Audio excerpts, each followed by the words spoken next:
नमस्कार। आइए सुनते हैं मन्नू भंडारी जी की लिखी कहानी सयानी बुआ। सब पर मानो बुआ जी का व्यक्तित्व हावी है। सारा काम वहाँ इतनी व्यवस्था से होता जैसे सब मशीन हो जो कायदे में बधी बिना रुकावट अपना काम किए चली जा रही हैं। ठीक 5 बजे सब लोग उठ जाते, फिर 1 घंटा बाहर मैदान में टहलना होता, उसके बाद चाय दूध होता, उसके बाद अन्नू को पढ़ने के लिए बैठना होता। भाई साहब भी तक अखबार और ऑफिस की फाइलें देखा करते। 9 बजते ही नहाना शुरू होता, जो कपड़े बुआ जी निकाल दें वही पहनने होते। फिर कायदे से आकर मेज पर बैठ जाओ और खाकर काम पर चले जाओ। सयानी बुआ का नाम वास्तव में सयानी था या उनके सयानेपन को देखकर लोग उन्हें सयानी कहने लगे, सो तो मैं आज भी नहीं जानती। पर इतना अवश्य कहूँगी कि जिसने भी उनका यह नाम रखा वह नामकरण विद्या का अवश्य पारखी होगा। बचपन में ही वह समय की जितनी पाबंदी थी, अपना सामान संभाल कर रखने में जितनी पटु थी और व्यवस्था की जितनी कायल थी, उसे देखकर चकित हो जाना पड़ता था। कहते हैं जो पेंसिल वो एक बार खरीदती थी वह जब तक इतनी छोटी न हो जाती कि उनकी पकड़ में न आए तब तक उससे काम लेती थी। क्या मजाल कि वह कभी खो जाए। जो रबर उन्होंने 4ठी कक्षा में खरीदी थी उसे 9वीं कक्षा में आकर समाप्त किया। उम्र के साथ साथ उनकी आवश्यकता से अधिक चतुराई भी प्रौढ़ता धारण करती गई और फिर बुआ जी के जीवन में इतनी अधिक घुल मिल गई कि उसे अलग करके बुआ जी की कल्पना ही नहीं की जा सकती थी।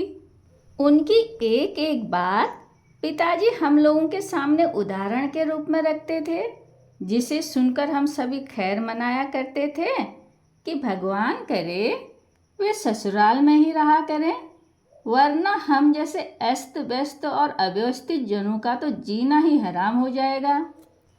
ऐसी ही सयानी बुआ के पास जाकर पढ़ने का प्रस्ताव जब मेरे सामने रखा गया तो कल्पना कीजिए मुझ पर क्या बीती होगी।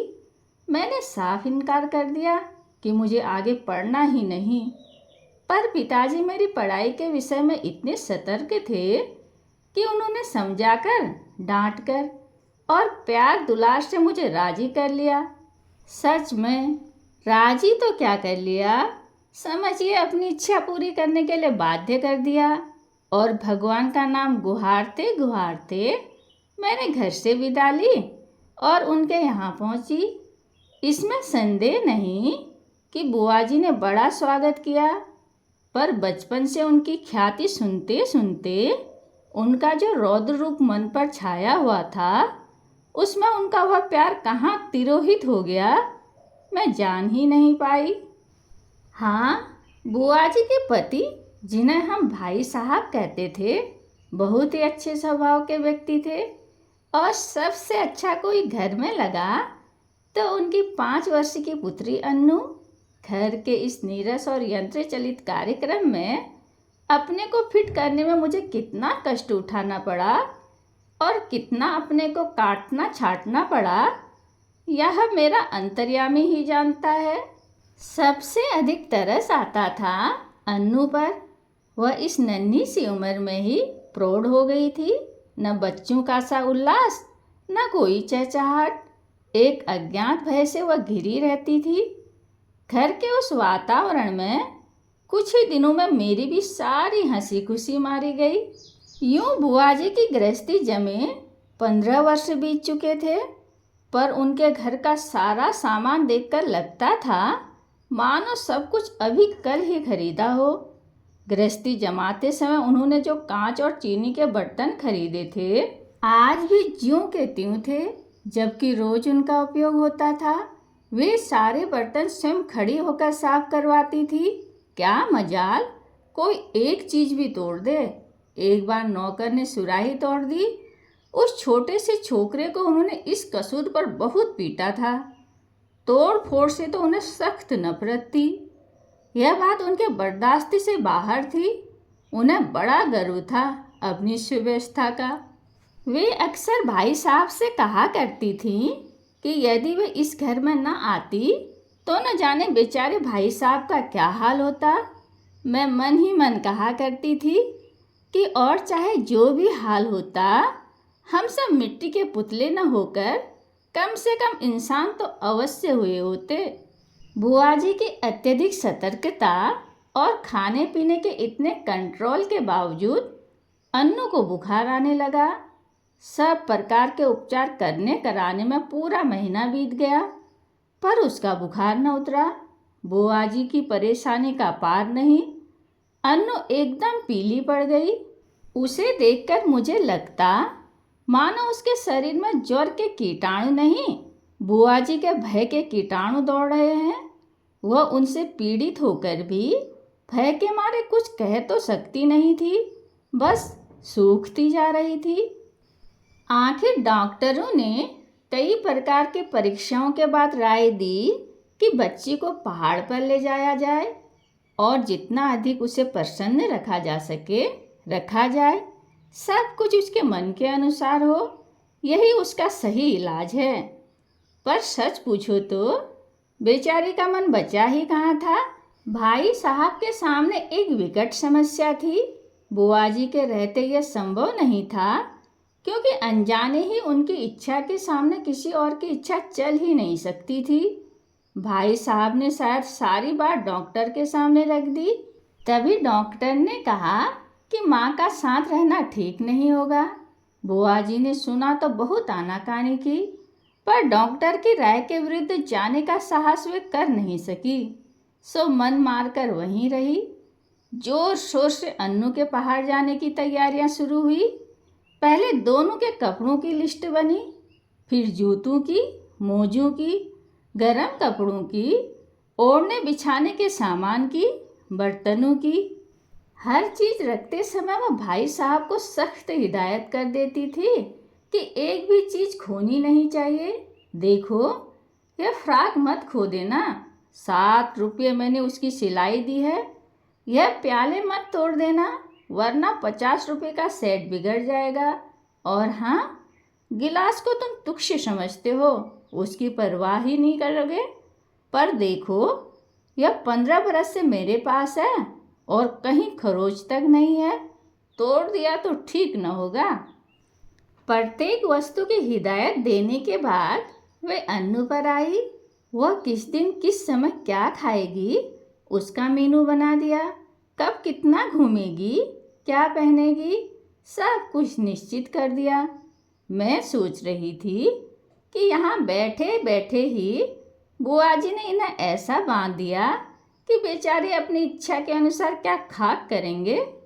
सब कह चुकी तो जरा आर्द्र स्वर में बोली, कुछ अपना भी ख्याल रखना, दूध फल बराबर खाते रहना। हिदायतों की इतनी लंबी सूची के बाद भी उन्हें यही कहना पड़ा। जाने तुम लोग मेरे बिना कैसे रहोगे, मेरा तो मन ही नहीं मानता। हाँ, बिना भूले रोज एक चिट्ठी डाल देना। आखिर वह क्षण भी आ पहुंचा जब भाई साहब एक नौकर और अन्नू को लेकर चले गए। बुआ जी ने अन्नू को खूब प्यार किया, रोई भी। उनका रोना मेरे लिए नई बात थी। उसी दिन पहली बार लगा कि उनकी भयंकर कठोरता में कहीं कोमलता भी छिपी है। जब तक तांगा दिखाई देता रहा, वे उसे देखती रही। उसके बाद कुछ क्षण निर्जीव सी होकर पड़ी रही, पर दूसरे ही दिन से घर फिर वैसे ही चलने लगा। भाई साहब का पत्र रोज आता था, जिसमें अन्नू की तबीयत के समाचार रहते थे। बुआ जी भी रोज एक पत्र लिखती थी, जिसमें अपनी उन मौखिक हिदायतों को लिखित रूप से दोहरा दिया करती थी। पत्रों की तारीख में अंतर रहता था, बात शायद सब में वही रहती थी। मेरे तो मन में आता कि कह दूं, बुआ जी रोज पत्र लिखने का कष्ट क्यों करती हैं? भाई साहब को लिख दीजिए कि एक पत्र गत्ते पर चिपकाकर पलंग के सामने लटका लें और रोज सवेरे उठकर पढ़ लिया करें। पर इतना साहस न था कि यह बात कह सकूं। करीब 1 महीने बाद एक दिन भाई साहब का पत्र नहीं आया, दूसरे दिन भी नहीं आया। बुआ जी बड़ी चिंतित हो उठी। उस दिन उनका मन किसी भी काम में नहीं लगा। घर की कसी कसाई व्यवस्था कुछ शिथिल सी मालूम होने लगी। तीसरा दिन भी निकल गया। अब तो बुआ जी की चिंता का पार नहीं रहा। रात को वह मेरे कमरे में आकर सोई, पर सारी रात दुस्वप्न देखती रही और रोती रही, मानो उनका वर्षों से जमा हुआ नारित्व पिघल पड़ा था और अपने पूरे वेग के साथ बह रहा था। वे बार बार कहती कि उन्होंने स्वप्न में देखा है कि भाई साहब अकेले चले आ रहे हैं, अन्नू साथ नहीं है और उनकी आंखें भी लाल हैं, और वे फूट फूट कर रो पड़ती। मैं तरह तरह से उन्हें आश्वासन देती, पर बस वे तो कुछ सुन ही नहीं रही थी। मेरा मन भी कुछ अन्नू के ख्याल से, कुछ बुआ जी की यह दशा देखकर बड़ा दुखी हो रहा था। तभी नौकर ने भाई साहब का पत्र ला कर दिया। बड़ी व्यग्रता से कांपते हाथों से उन्होंने उसे खोला और पढ़ने लगी। मैं भी सांस रोककर बुआ जी के मुंह की ओर देख रही थी।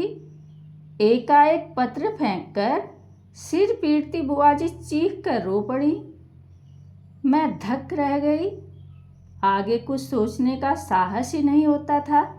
आंखों के आगे अन्नू की भोली सी तस्वीर घूम गई। तो क्या अन्नू सचमुच ही संसार में नहीं है? यह सब कैसे हो गया? मैंने साहस करके भाई साहब का पत्र उठाया। लिखा था, प्रिय सयानी, समझ में नहीं आता किस प्रकार तुम्हें यह पत्र लिखूं, किस मुंह से तुम्हें यह दुखद समाचार सुनाऊं। फिर भी रानी, तुम इस चोट को धैर्यपूर्वक सह लेना। जीवन में दुख की घड़ियां भी आती हैं और उन्हें साहसपूर्वक सहने में ही जीवन की महानता है। यह संसार नश्वर है, जो बना है वह एक न एक दिन मिटेगा ही। शायद इस तथ्य को सामने रखकर हमारे यहाँ कहा है कि संसार की माया से मोह रखना दुख का मूल है। तुम्हारी इतनी हिदायतों और अपनी सारी सतर्कता के बावजूद मैं उसे नहीं बचा सका। इसे अपने दुर्भाग्य के अतिरिक्त और क्या कहूँ? यह सब कुछ मेरे ही हाथों होना था। आंसू भरी आंखों के कारण शब्दों का रूप अस्पष्ट से अस्पष्टतर होता जा रहा था और मेरे हाथ कांप रहे थे। अपने जीवन में यह पहला अवसर था जब मैं इस प्रकार किसी की मृत्यु का समाचार पढ़ रही थी। मेरी आंखें शब्दों को पार करती हुई जल्दी जल्दी पत्र के अंतिम हिस्से पर जा पड़ी। धैर्य रखना मेरी रानी, जो कुछ हुआ उसे सहने और भूलने की कोशिश करना। कल 4 बजे तुम्हारे 50 रुपए वाले सेठ के दोनों प्याले मेरे हाथ से गिरकर टूट गए। अन्नू अच्छी है, शीघ्र ही हम लोग रवाना होने वाले हैं। 1 मिनट तक मैं हतबुद्धि सी खड़ी रही, समझ ही नहीं पाई यह क्या से क्या हो गया। यह दूसरा सदमा था। जो ही कुछ समझी, मैं जोर से हंस पड़ी। किस प्रकार मैंने बुआ जी को सत्य से अवगत कराया, वह सब मैं कोशिश करके भी न लिख सकूंगी। पर वास्तविकता जानकर बुआ जी भी रोते रोते हंस पड़ी। 5 आने की सुराही तोड़ देने पर नौकर को बुरी तरह पीटने वाली बुआ जी 50 रुपए वाले सेठ के प्याले टूट जाने पर भी हंस रही थी, दिल खोल कर हंस रही थी, मानो उन्हें स्वर्ग की निधि मिल गई हो। कहानी सुनने के लिए धन्यवाद।